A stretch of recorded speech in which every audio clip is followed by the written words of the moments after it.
I'm Spencer Matthews, and you're listening to Untapped, where elite athletes and inspirational people show us how we can all untap our true potential. This week, we're joined by breakout star in British athletics, Amy Hunt, for her first ever podcast interview after going viral for calling herself an academic badass and a track goddess. Amy burst onto the scene with world record speed and the confidence to match to take over the world. But behind the headlines is a story of resilience, the injuries that tested her, the pressure of being labelled the future of the sport, and the decision to set an example by earning a degree from Cambridge while chasing greatness on the track. Amy's journey is about more than speed. It's about redefining what success looks like and proving that ambition can thrive in every arena. Let's get untapped with Amy Hunt. Amy Hunt. Hi. Welcome to your first ever podcast recording. World premiere. Isn't that good? Yeah, that's kind of sick. Isn't that nice? No, because I mean, you're pretty famous now. That literally, I think we can jump straight in with the academic badass and track goddess comment has done some traveling. A little bit, yeah. I think it's such a weird thing, right? Because when you finish these races, you get funneled up the stairs to speak to the BBC, and then there's all these lights and all these cameras, and they're just suddenly shoving a microphone in your face. And your brain's, you're not really thinking, you're just kind of so high on adrenaline and everything. You're not really realizing what you're saying. So I said that, but I kind of forgot about it for the rest of the day. And obviously, like, so many things are happening, like drug testing, press conference, even down to like just having a massage at like 2 a.m. that night. And then the next morning I saw it in all the headlines and I thought, I actually said that. That's such a like cocky thing, but it's not, but it is. You said in an interview that your go-to karaoke song is Man Eater by Nelly Furtado. Is it really, or is that just the first song you thought of? That's literally the first song I thought of. They're like shoving a camera and a microphone in your face. And that's what I've been listening to a lot in warm-up. So I was like, also I know all the words to that. So I was like, okay, but I was trying to find like a safe enough song to say like on the BBC and nothing too crazy. I don't know what's... but then they let me change my mind the next day and I said something from High School Musical. Very nice. Zac Efron fan? Yeah. Yeah, I mean, who isn't? Yeah, we all should be. Can you take me through the race, like step by step? Coming into that, I'd set probably one of the quicker times in the semis, but I wasn't really in contention as a medal kind of hope. A lot of the attention was on the other girls, but I had a very central lane. So we come out, it's my 5th time being in that stadium in the course of a week, so very used to it by now. But the crowd is unreal, right? So it's the Tokyo Olympic Stadium. They hadn't been able to have fans in for the Tokyo Olympics because of COVID. So then when we came to the World Champs this year, they packed it out because they missed out 4 years before. So the noise was crazy, especially because we had some really big icons in the race. So we had people like Sharika Jackson, and then we have a whole load of Jamaican fans who are very, very, very, very noisy and very visual. Kind of, they're sat there all in yellow. So it's a crazy atmosphere. It's one of my biggest races of my life. And we come out. I'm in lane 5. We do the crowd introduction. I wave to the crowd, but I'm very, very serious, and I'm thinking about our plan. Which was what? Which was, we wanted to make sure I really got out hard. So the girl who was on my insides, who I'm really good friends with, her name's Mary-Josie Talu. She's one of the best female sprinters of all time, but I didn't want to see her, right? I was like, I love you, girl, but I didn't want to see your face. So we're coming around the turn, and I'm thinking, as long as she doesn't go past me, I know I've had a quick enough first 50. So that's what I was thinking about, and I knew my strength would carry me through at the end because I knew I'd be stronger than most of the girls. So we get into the blocks, we get into set, and then out of the corner of my eye, I see someone go, and I was like, why did you do that? So that was a false start. So we got called back, but I'd seen her do it because I'm in lane 5 and I think she was in lane 1. So I could just about, it was a very obvious false start. So then we stand there while she talks to the officials. So you've just had to reset and you just have to completely forget about what just happened and not think about her taking this time. And you just have to, get back to zero and just re-go again. I'm one of those people who used to think that I knew my body quite well until I started using Whoop. I began to see exactly where I was overtraining, under-recovering, and basically sabotaging my own progress without realizing it. I've been wearing this particular new Whoop every day since it launched a few weeks ago, and the insights have been amazing. The latest thing that I'm hooked on is their new health span feature. It's not just about adding years to your life, it's about adding good years. Whoop Health Span gives you your true physiological age and shows whether you're aging faster or slower over time, powered by 9 science-backed metrics like sleep quality, VO2 max, and lean muscle mass. It's like having a crystal ball for your long-term health, but one that you can absolutely do something about today. And the best bit is that you can try the brand new Whoop and get access to features like health span, pace of aging, along with all of their core metrics, absolutely with zero risk. They'll send you the brand new Whoop 5 for free. Your first month is free. And if you're not sold by day 29, you get all of your money back. Free to buy, free to try. Just hit the link in the description. If you're enjoying this conversation with Amy, then can I ask you to do one thing? Please hit subscribe wherever you're listening or watching. It only takes a few seconds, but it really helps the show, and it means that we can keep bringing you incredible guests. Now back to our show with Amy.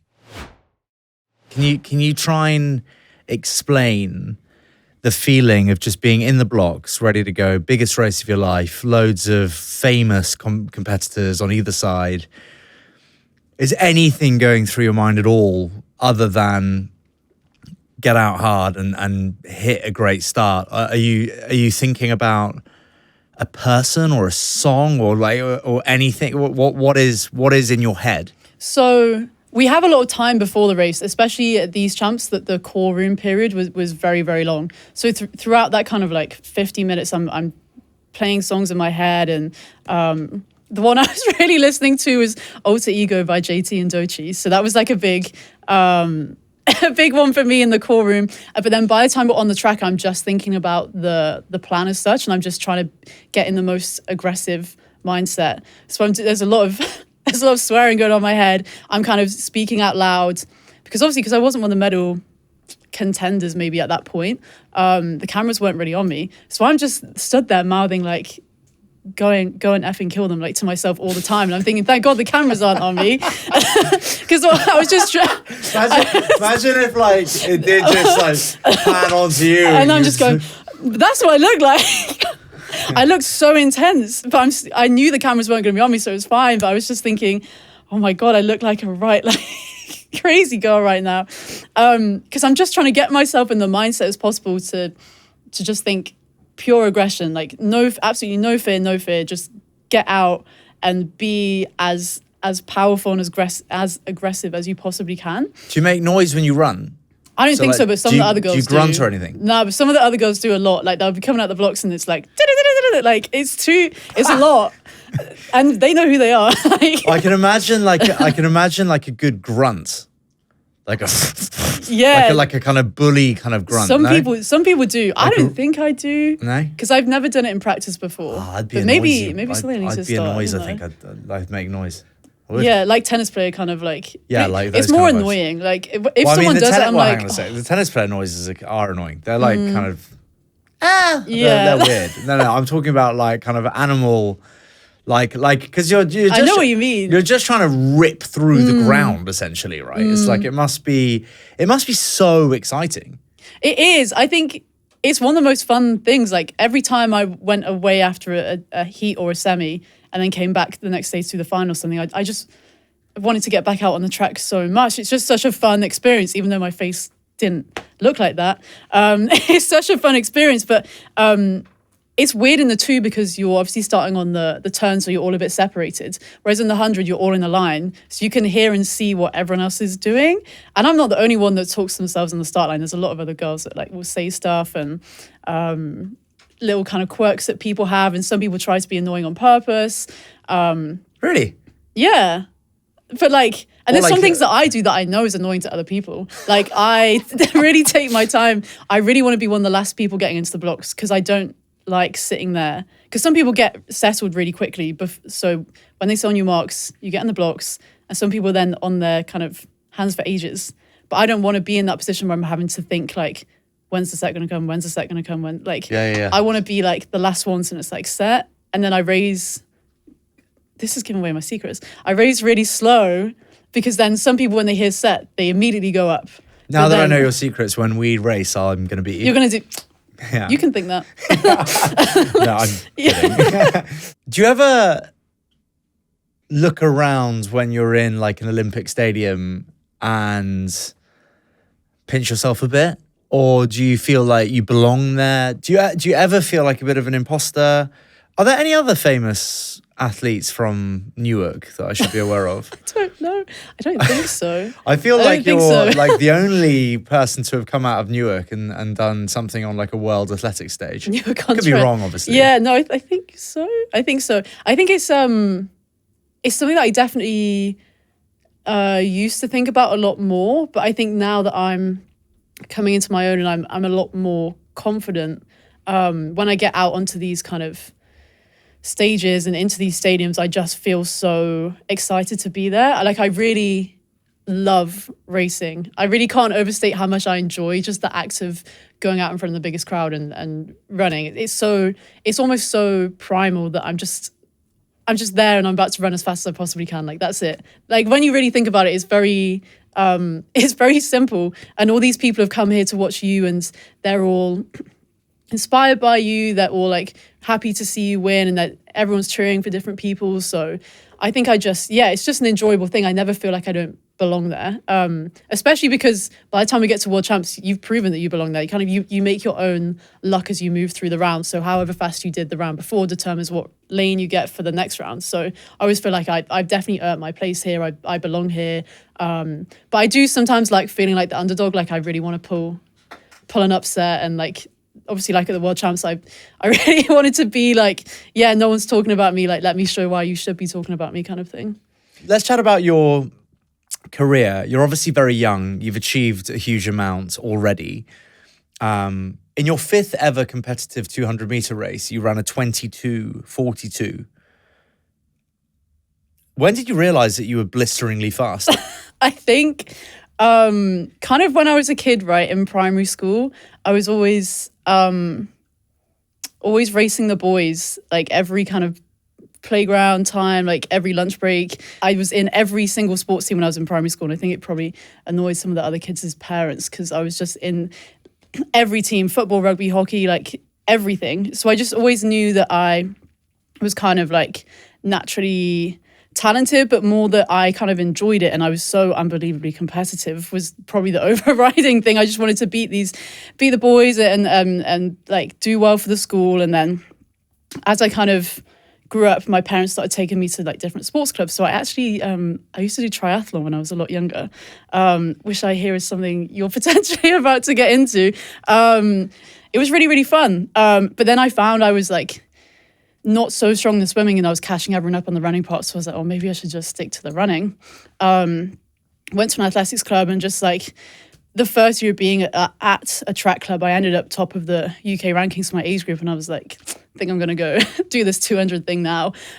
So yeah. And then that race came along and we weren't even really targeting it because we went to this place called Mannheim and the GB kind of set up, we always do relays there. So we were doing the relays part of the under 20s. Then they let you do an individual event just to kind of have a bit of fun. So the whole premise was just going to go in, haven't done many 200s. We're just going to see how it goes. The whole idea is to just take in the moment, relax and enjoy it. And then I crossed the line and I saw the time. And I just thought like, oh my gosh. And literally from that moment, it's very cringe to say, but my life very much changed as soon as I crossed the line for that race because I became suddenly this under 18 world record holder across all the papers, and that was my big kind of first taste of fame. And like that's unbelievable though. So hang on, so what time were you expecting to set? So I think the race before that I'd run maybe 23:1, right? But that was a long that was in maybe like May, and this was end of July kind of vibe, which is a massive jump. Like if I don't know how people can conceptualize that maybe, but like 0.7 is ridiculously large. Well, particularly as it puts you as a world record holding athlete. Yeah, but I didn't even know what the world record time was. That's how little we were targeting it. Because someone had to tell me like, oh, by the way, I knew I'd done the junior records. I knew I'd done the British record and stuff like that. But someone said, oh, by the way, did you know you just broke the world records? And And then it was just crazy. It was my first time getting drug tested. It was my first time like doing, which is weird anyway. Like that's a weird process, but never mind coming off the back of doing something so kind of insane. And you were kind of, for lack of a better expression, the talk of the town in 200 meters, aged, under 20, just generally. You set the world under 18 record for women's 200. And that year, you also won the gold in both the 200 and the 4x100 meter relay at the Euros, the European Championships, under 20s.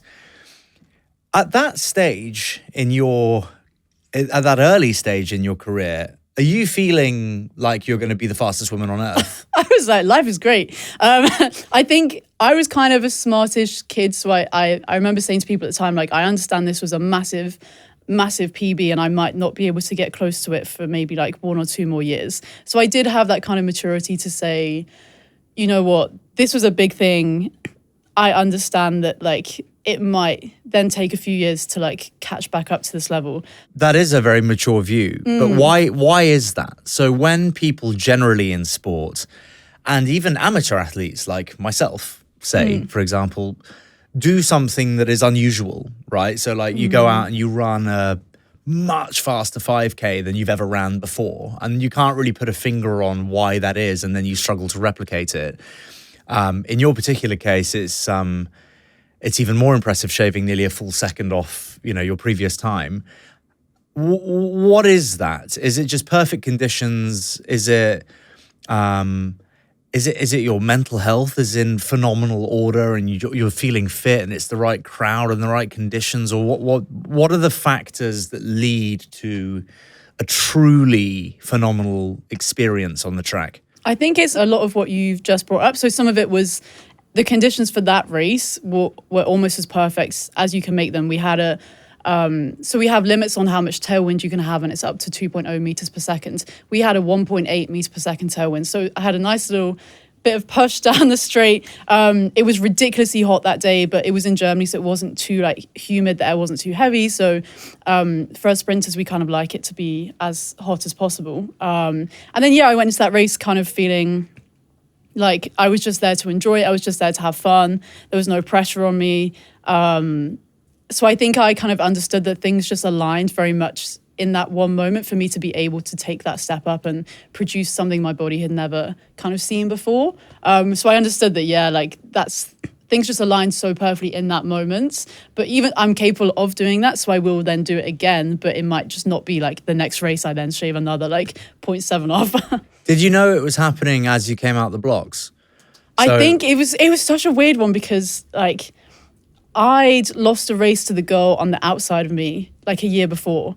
So I was just like, I just want to beat her to 50. Like as long as I'm beating her to 50, like the race will be fine. So I got out and like got rid of her really quick, and I thought, oh, this is going pretty well. And then I remember coming off the curve, and the track was so hot that the bottom of my spikes was melting. I didn't realize that until the end of the race, but I remember thinking, my feet are really hot, like really, really hot. And then I just had no reference. As soon as I came off the turn, I obviously couldn't see any of the other girls. And then I just kept going. I could hear that there was not a massive crowd, it was quite a small crowd, but I could hear them getting really excited. But I had I probably thought it was going to say like a high 22.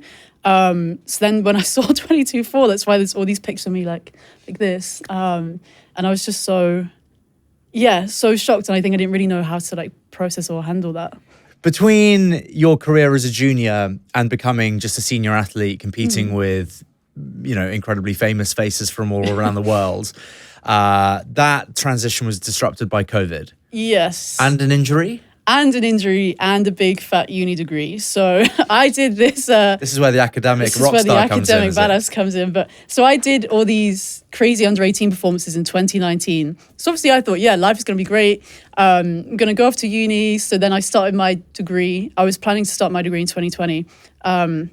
But then COVID happens. So obviously COVID wasn't super conducive to like athletic performance in terms of all the tracks shut, all the gyms shut. And me being very young at that time and not necessarily entirely elite, I didn't have the same resources that everyone had. So I was kind of jogging around well, not jogging around. I was like trying to do sessions in the park, but then people's dogs would be like running after me, which was terrifying.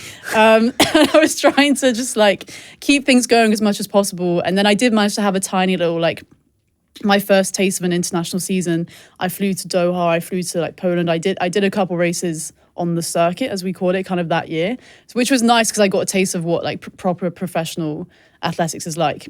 And then in kind of October 2020, I started my English degree at Cambridge, with the premise that I'd had conversations with the academic staff then. They were going to be flexible and we were going to make everything work. It was very not flexible. It was very stressful. And then kind of the on and off situation with lockdowns made it increasingly difficult to navigate, because I was already doing something somewhat unprecedented by just doing this very heavily academic degree alongside a track. But then this other kind of unprecedented thing of COVID, it became very hard to grapple with, kind of making these systems and making these different lives mesh together in a way that was non-stressful. So I found myself moving back home, and I found myself like, I really burnt out that first year. I remember waking up one day with my eye was like, I had this massive eye infection because I was just so burnt out and ill, and I just was working so hard. I made myself so incredibly poorly and stressed. But then we regrouped to the end of the year. We were like, it wasn't a great season. I had a lot of injuries just from the inflammation. Like I had a really inflamed Achilles I just couldn't get rid of because there was so much stress happening and I was under eating and all these different things. But then we managed to regroup and get things really back on track. So the end of 2021 and the beginning of 2022, things were starting to go really well again. I was being really on it with my nutrition. I was being really disciplined. We were doing a lot of driving back and forth, but it was okay. And then I did one race indoors, ran really fast, did a couple more, like flew to New York. And then we got to the Birmingham Grand Prix that year, and I was racing Elaine Thompson, who's one of the biggest stars of our sport. And I was in really, really great shape, really great shape. I think must have been 19 at the time, something like that. And I was just like, yeah, I'm going to stick it to these girls. Like, I feel really good. I'm ready to drop a PB. It's a home crowd. And then I got to about 20, 30 meters in. I thought, my quad really, really hurts. Like, it's almost like cramping, but it's only 60 meters, right? Something in like, I can just push the end. It's fine. And then I got to 30 and I was like, wait, I can't actually run. Like, this is really, really bad cramp. Got to the finish line and then I was like, oh no, like I jogged across the line, so I'd kind of like given up on the race. I thought, oh no, it's painful, but I can walk. And then as soon as I got off the track, it was like, I really can't walk. Like, I can't put any weight through this. This is really horrible. So I had to be wheelchaired off. And they're trying to strap my legs in because of the safety things, but I'm like, I can't bend my leg. Like, that's way too painful. So there's this whole crowd watching me getting wheelchaired off. So I'm just going like this. I don't want anyone to see me crying. And then we find out kind of 2 days later after an MRI that I'd fully ruptured my rectus femoris tendon. So it attaches to your quad to your hip. And that had fully come off the bone. So it's very dramatic and very painful. Is that from coming out of the blocks?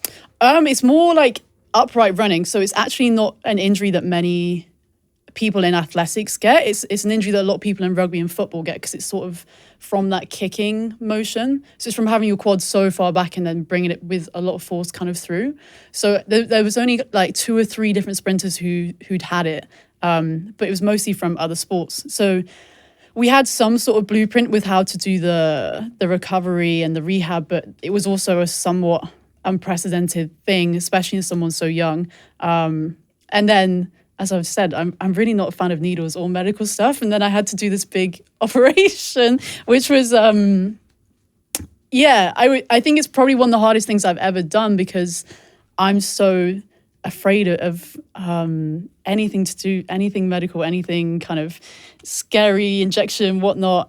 Never mind being put to sleep. So the whole concept of being put to sleep was very terrifying for me. But I remember thinking, if I don't get this surgery, then my career is fairly not over, because you can rehab it without having the surgery, but it becomes, there's a lot more risk because you don't know how the tendon is going to reattach and where it's going to reattach and how strong the reattachment will be. So it was pretty much the only option I had to further my career. Might always be in the back of your mind otherwise. Yeah, I think I'd always be scared of doing it again, and doing it again would have meant like it's kind of very over. So took the big leap. I went and had surgery the week after, so it was a very quick turnaround. Didn't give me too much time to like think about the stress of it. And then I ended up back at home, back in Newark with my family. Good old Newark. And my poor dog he'd had the snip like a week after I'd had this surgery. So I'm crutching around the house and he's in this ginormous cone and he just wants attention. So he's like running into ramming my crutches with his cone, bless him. And like, obviously I'm getting really looked after and he's feeling really like hard done by.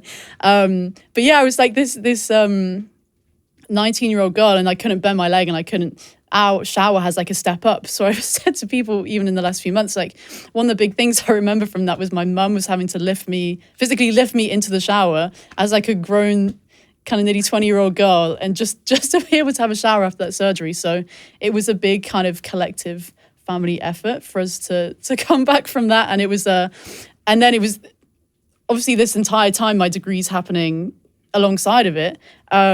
And they basically said, we had many fraught telephone conversations where I was saying, look, I just had the surgery. Can I just postpone my exams a little bit? Because this happened in kind of March. And obviously exams were coming up April, May. And I'd had a few weeks off and stuff.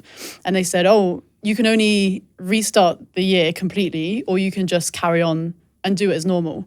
I was like, wow, is there not? I remember saying on the phone, this university's been going on for 1,000 years. Is there no one ever in the course of that 1,000 years that's had a situation similar to what I'm going through? And they were like, well, they just restart the year. And I was like, well, I can't afford to restart the year because then my final year would be when it's Paris Olympics. And that just sounds like a recipe for disaster. So I decided to do it as normal, but it was so horrible and very, very stressful. Just trying to, and I was like, as long as I pass, I really don't care. I just want to be done with second year. And then that made me have a lot of thoughts about, do I drop out? Like, this has been really, really stressful. This has been horrible. I felt really unsupported. It's been very difficult to manage and juggle. Do I want to do one more year of it? But then it was like, well, I've only got one more year left. You've already done 2 years. You might as well carry on. And then I was like, I also don't want to quit. I want to be able to do this so that other people can see you can do this. But it was it involved a lot of really hard conversations at that time of whether we stay or whether I went. And what do you think the defining factor of that was? I mean, it strikes me that it was certainly in your mind to want to set an example for other people that they can, in fact, do two things at once. By giving yourself fully to two different things.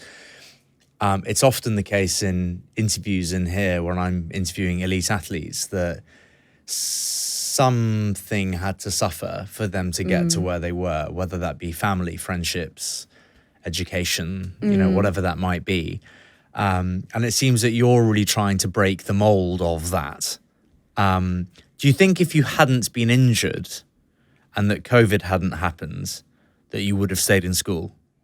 Yeah, I think the whole thing would have been so much smoother had we not had COVID and I hadn't been injured. I think it probably would have been a bit less stressful. But then I think the nature of the degree and what it requires from you is always going to be so heavy because there's almost no end to the amount of work that you can do. And that was one of the biggest issues I found was you, especially in terms of an English degree, and you're producing kind of 1 or 2 essays every week. There's no end to the amount of work you can do. You can go on and on and on and on forever. So something would have eventually filled that stressful gap that COVID's provided. And I think it would have been equally as stressful. But you're right in the sense that I wanted to do it for myself and I wanted to be someone that was able to do kind of 2 crazy world-beating things at once. But I also wanted to do it because it hadn't been done really before, I think only by like one other person. And I wanted to show that people didn't have to kind of sacrifice. I think sacrifice is a word that gets thrown around a lot, but I don't know. People talk about, oh, you're sacrificing parties or you're sacrificing food. I just don't, that doesn't feel like a sacrifice to me because it's something I want to do. What makes you as an athlete kind of stay in that lane, if you know what I mean? I'm always interested when I see really fast people choose a specific event. Obviously, I understand the kind of the difference in the events, but would you be a really effective 400 meter runner or a 100 meter runner? I do understand that it is slightly different, but at such a young age, when you set such a remarkable time, did your mind ever wander, well, how fast could I go for 400? Or, do you splinter out a bit, or do you just stick to that then? I think everyone wonders what I'm going to do over 400. It's something that people are very keen for me to get going at. But I think it's something we will eventually get to, but we want to try and squeeze as much out of the 200, 160 before we then step up to the longer distance. Like the 400 will always be there, but I want to get as much out of my like pure speed where I can, and I'm still young. So I do also do the 100 and the 60, which is an indoor event, so that only happens like January, February. But yeah, even at the most recent World Champs, we were doing the 100 and the 200, so that comes with kind of like 6 rounds of racing across like 6 days maybe, so it's a lot. But we kind of use the 100 as a way right now to prime me for the 200, so it always comes first in the schedule. And then you've kind of like, you've experienced going out and like seeing the crowd, hearing the gun. And the 100 for us is, we're still very competitive at it, but it's almost like a free event. Like if I can make the final at World Champs in the 100s, which I was like 300ths off doing, it's like a big deal, because I'm not necessarily a pure 100 sprinter in the same way that some of the other girls are. But then each discipline, so the 60, 100 and 200 has its own little quirks. Like the 60 is fun. It sounds like it should be the most fun event, but it's also kind of the most frustrating, because if you happen to not get a start, you don't react as well to the gun, like it's game over. Like you can step out the blocks and be like, oh, like there's nothing I can do here. Like especially me with having slightly longer legs, like there's only so much ground I can make up. Whereas in the two, not at a World Champs final kind of level, but at other races, you can afford to make mistakes and then you have time to rectify them during the race. And there's kind of different, especially in the 200, one of the things I like about it so much is that you can run different race models all the time. So I can kind of weight and balance the race in different ways, depending on maybe who my competitors are or what we're trying to achieve from the race. One of the big things I did this year was race a lot on the circuit. So I by the time we got to that final at World Champs, I'd raced every single other girl. So I kind of knew what tactics they usually use and what tactics I should then use against them in a way.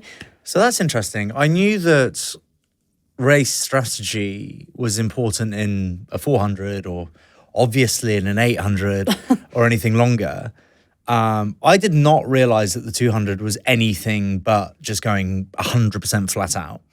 Yeah, I think it's definitely different, men and women. I think the men tend to go a lot more like pure flat out. But for me especially, me and my coach come up with different race models kind of all the time, depending where we want to push. I think for me, it suits, as long as I'm kind of in their back pocket when we get to like 50 meters in, and then once I come off the turn is my really big opportunity to make a big push. And then I'm probably one of the strongest / fittest, so my last 50 is probably one of the strongest of the whole field. So that's where we tend to make up a lot of ground, but then other runners front load it a lot more, so they have a really fast first 50, and then I'm trying to then like catch them up and pull myself back in. Well, I imagine it helps having targets to chase.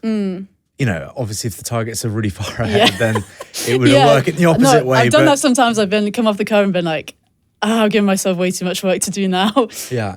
You were featured in Vogue magazine, Faces to Watch in the Next Decade in 2020. How did that feel?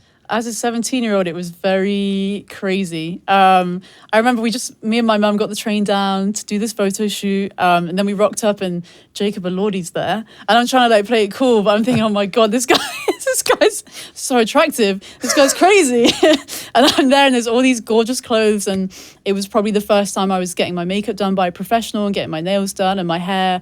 And I'd never done really a photo shoot before, so I didn't know how to like pose or how to act, but the photographer was so lovely, bless him, and he was really helping me through it, and they made me sit down so I didn't have to do much general posing, but it was a moment to like stop and realize, oh, my two little legs got me here. That's very cool. And ending up in places and buildings and situations that I never thought I'd be in, but it was very was very surreal. It's a very kind of fantastical, kind of fairy-like world in a way. So getting whisked up into it for one day was really, really special. And then kind of being in sixth form and going out at lunchtime to buy the actual copy and then bringing it back was really, really cool. And obviously, it's a big point for people maybe outside of track that don't necessarily conceptualize the times or the achievements. It's like, oh, that's actually a big deal in real life. So it was Jacob Elordi, you, Austin Butler, anyone else who played Elvis? And Ncuti Gatwa was there. Jacob Sartorius, who was big at that moment. It was a bit crazy. It was a bit crazy because I was like, I'm Amy, by the way. I do running. But then I was getting my makeup done with Jacob, and he was so sweet because he'd just been at Paris Fashion Week. So I was like, oh my gosh, fuck. I was just in Newark-on-Trent. I got the train here, babe. Like, very different lives. But then he's a big reader. And I was saying I was going to do an English degree and stuff. So we were really talking about that. And it was like, oh, he's actually a nice, like, normal person. And he brought his mom. So it was very... it was a big... I remember I was so giddy about it for days and days afterwards. And I'd actually always said I was going to buy... When I did something cool or even cooler, I was going to buy the jumper that I wore on that shoot. So maybe I need to track that down now. When you're tired, dehydrated, and struggling to concentrate, making smart decisions gets a little tough. That's why I take Vitals by Heights every single day. Initially, my team recommended it to me to keep me firing on all cylinders because it's not just about keeping my legs moving, it's about keeping my brain switched on and ideally making better life choices. Vitals are packed with 20 essential nutrients, including omega-3s for brain power, B vitamins for energy, and vitamin D3, all formulated by scientists and dietitians. And it just gives me that extra edge, better focus, sharper thinking, sustained energy, faster recovery, and deeper sleep. All in 2 capsules a day. Vitals are the smartest way to fuel your body and mind, so give it a go. Get 20% off your first month subscription at heights.com/untapped or use code UT20 at checkout. As a sprinter, the feeling of plateauing must happen quite a lot. Like, even as somebody that's nowhere near professional athlete level, like, I would... knocking any significant time off, even longer distances, is quite difficult. Mm-hmm. So do you ever feel like you've hit a bit of a sticking point? And if so, how do you get out of it? And, when you get into these 100th of a second where you miss the finals by 300ths of a second, does your mind go to how can I get faster? Or is it about making everything else around you better? Like how do you get faster, basically? Everyone would like to know that. Because obviously you're currently not the fastest woman in the world. But I imagine you would like to be the fastest woman in the world. I imagine you probably have it in your locker to be the fastest woman in the world. And I imagine that that's probably your goal. Is it? Yeah, no, for sure. Okay. Like I would I've said in interviews in the past, like I think I have some of the best top end speed in the world. And as we continue to work and progress on the first half of my race, I'm world class at so many different parts of the race. I'm one of the best in the world. So as long as we can make the first part, especially, get to that level, then things start getting really tasty. But in terms of missing out on by 300ths was kind of a strange mix of emotions because 300ths is so minimal and you can look at certain things and be like, oh, well, I wish I had a faster reaction time. I wish I maybe dipped a bit more. I wish I maybe had a longer stride length. But in terms of when you're in the middle of a champs, you can't get too wrapped up in the ultra specifics of it because especially in terms of the 100, then I had to go to bed and we had the 200 starting 2 days later.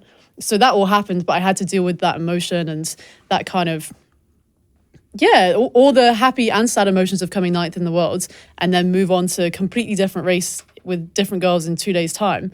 The sense of, I definitely have experienced the sense of plateauing in the past. I think coming out of the juniors and going through that transition, it was really rough and I did definitely plateau. But the way I got out of it was was making a really, really big leap and actually moving to Italy to be with my current coach. So I moved to a place called Padova 2 years ago, which is near Venice.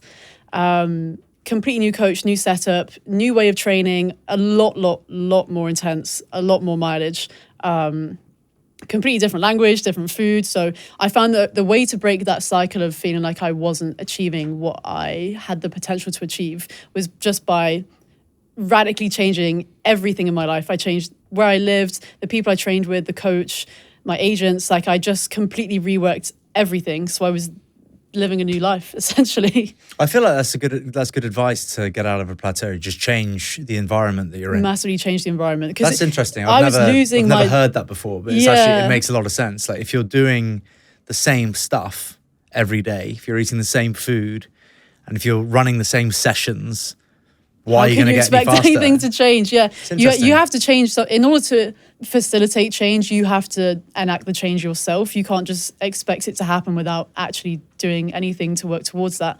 And at your age, I can't imagine you're going to get any slower. So all change is going to be good. Yeah, and you need to find a way of like reinvigorating that passion. I definitely lost my passion for track along the way. So then going to a new environment really kind of relighted that flame for me in a way of I really want to go to training every day because I enjoy it and I'm desperate to kind of get better, and I kind of take each day as an opportunity to be the greatest I can be at every single thing possible in a way. Like, I'm always trying to, like, each rep, each lift is trying to be as close to perfect or as perfect as possible, and then we reset and we go again the next day. So it's just trying to find that sense of love and discipline again. Who's helped you sharpen that mindset? So that's really interesting to me, that somebody that ran a 22.4, right, fastest time ever at that time at your age, that you would ever lose your appetite for track, right? How do you keep your mind sharp,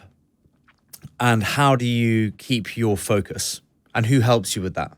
I think there was so many points along the way where I just didn't have that. So I ran that amazing time in 2019, but then I only moved to Italy in 2023. So I had kind of 4 years of ups and downs, but mostly very, very big downs, kind of after hitting injury after injury, and then having a major injury that required the surgery, and then coming back from that but still struggling. I was like, I have to change something. I remember doing a race in 2023, my dad had driven me down to London to do it. It went terribly. It was horrible. It was one of my slowest times in years. And I remember getting in the car on the way back and just like absolutely sobbing. And I just remember saying, I feel so lost. I just kept saying, I'm so lost right now. And then a few months later, I ended up making that big radical leap and moving to Italy. And then within 6 weeks of moving to Italy, I ran a massive PB, which was about 0.6 quicker than what I'd run in that terrible race, over 100 meters. So yeah, it was big for me having my family support around. You know, they've always encouraged me to do anything that I set my mind to, even though we knew going to Cambridge was going to be stressful, or moving to Italy was going to provide stress along the way. They've always made it a very supportive environment. How long was it until you hit that time again? So from running 22.4 to then running quicker than that, it took 6 years. I only ran quicker than it this year. Yeah. So it's big. That's insane. Yeah. That's such an interesting take on success versus the pressure to continuously deliver. And I think a big thing was was just that I knew I had something. So even though I'd had so many ups and downs, I knew I had to keep going until I then refound my love for it. So my discipline of track overrided my passion for a while, and it had to, because that was the only way I was going to keep going. And then as the passion slowly came back and grew, and I got more confident and I had more time with my coach, and then 6 years later, it was amazing because I did it at London Diamond League, so it was in front of 60,000 home fans. My family was there, my coach's family was there, a lot of my best friends were there, so it was a really, really special moment. And there's a lot of videos of me crying a lot because I'm quite a big crier, so that moment was really, really special for me because 6 years later, I'd finally done it, and there'd been a lot of people along the way saying, I don't think she's ever going to break this PB. And there were probably a couple of days where I didn't think I was going to do it, but I knew I knew I had it in me, and I just needed everything to kind of come together. I can't imagine doing something that way around. Yeah. Like having the kind of almost pinnacle of your achievements happen so fast, so young, and then chasing it for years with no, like that's a really interesting way to think about your career. Yeah, for sure. And it really taught me a lot of patience in terms of some stuff is maybe meant to work out later on down the line. It doesn't have to be working out for you right now. It might feel really horrible and really bumpy, but you don't know what's coming in like a year or 2 years or 3 years time.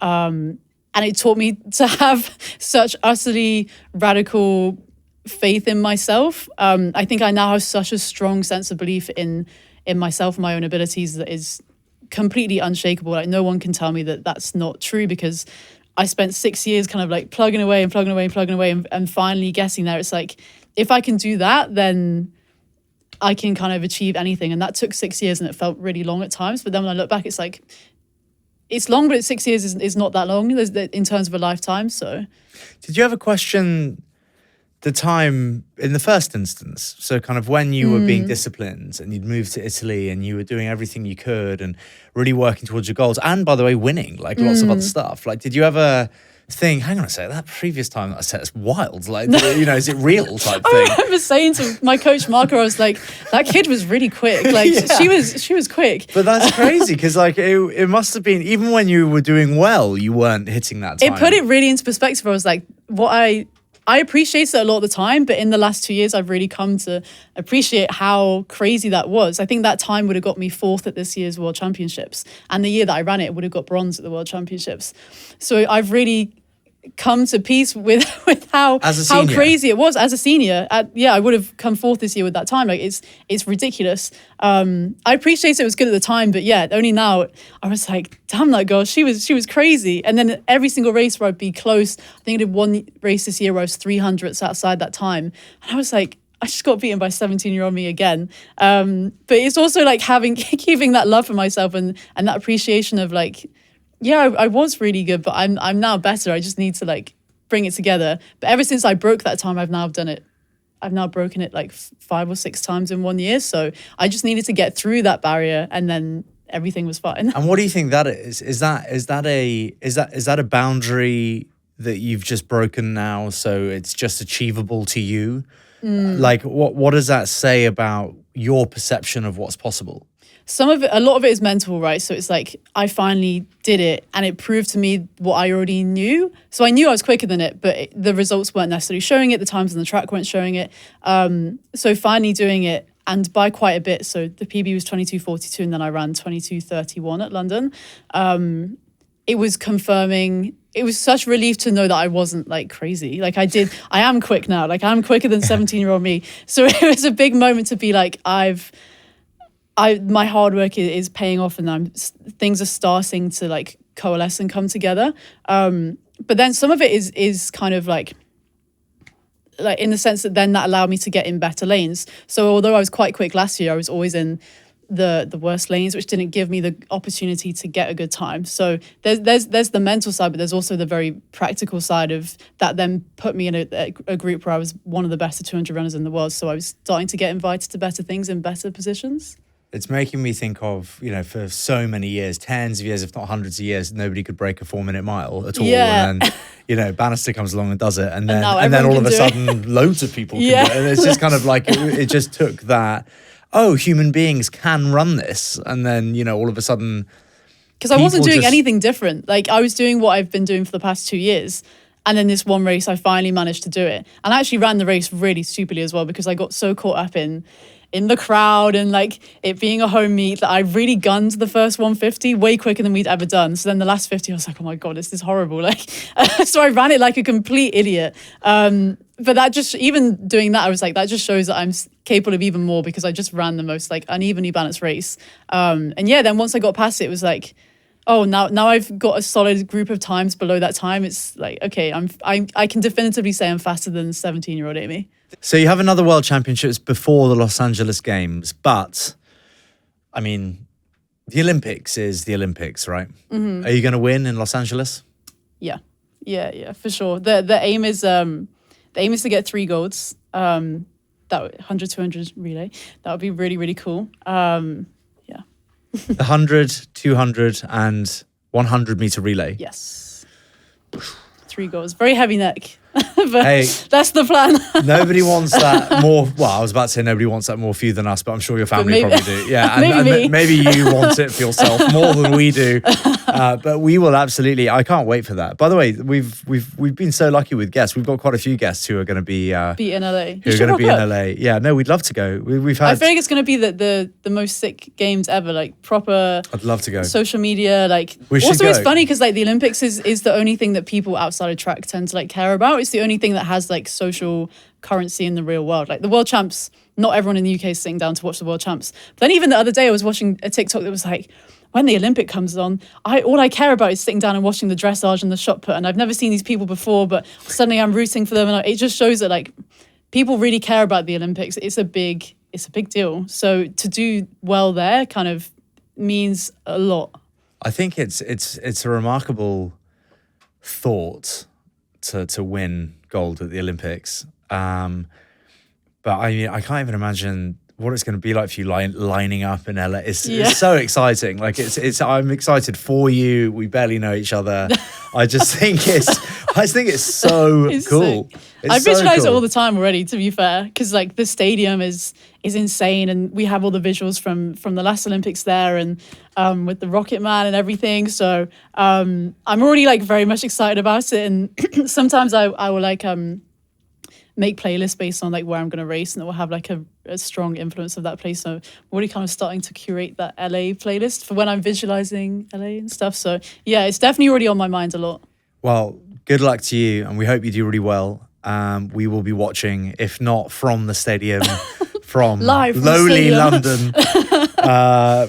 But last question from me before you head off back to Newark. Yes. Say hello. Say hello to Sugar Quantum. Factory and Taunton. Can you offer some advice to our listeners on how they can be untapping more of their potential? It's my personal opinion that I think that we all have lots of potential that we don't use. And it's my hope that by talking to incredibly inspiring people like you, that we can help people, even if it's just with little actionable tips, that people can untap more of their potential. So what would your advice be to our listeners? I think I would say to always bet on yourself. There's been many points in my career where I've made decisions that people haven't necessarily agreed with, or I've made life a lot harder for myself, but I've bet on myself that I would come through the end of it. Or even in terms of like, I've made a massive purchase in terms of recovery because it's going to come into play and it's going to help me in the future, and then it will pay dividends later on, but right now it feels like a big kind of like outgoing.